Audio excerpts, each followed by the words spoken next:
આજે હું તમને જણાવીશ 5 એવા ઇન્કમ ટેક્સના ફોર્મ્સ વિશે જે 1/4/2026 થી સંપૂર્ણ રીતે બદલાઈ ગયા છે.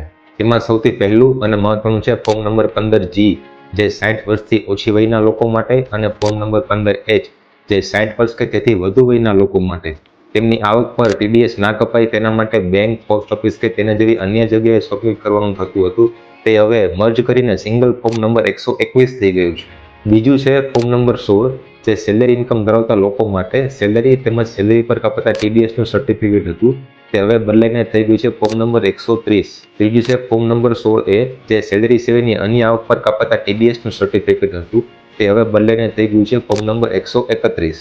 ચોથું છે ફોર્મ નંબર 26S જે આખા વર્ષ દરમિયાન જેટલી પણ જગ્યાએથી TDS કપાયો હોય તેનું સ્ટેટમેન્ટ હતું. તે બદલાઈને થઈ ગયું છે ફોર્મ નંબર 168. અને પાંચમું છે ફોર્મ નંબર 12BB જે સેલરી ઇન્કમ ધરાવતા લોકો માટે તેમને કરેલા ટેક્સ ઇન્વેસ્ટમેન્ટના ડિક્લેરેશન માટે સબમિટ કરવાનું થતું હતું. જે બદલીને થઈ ગયું છે ફોર્મ નંબર 124. તો 1/4/2026 થી તમને લાગુ પડતા ઇન્કમ ટેક્સના નવા ફોર્મ્સ નંબરનું ખાસ ધ્યાન રાખજો અને આવી જ અગત્યની માહિતી મેળવવા માટે આ એકાઉન્ટ ફોલો કરો.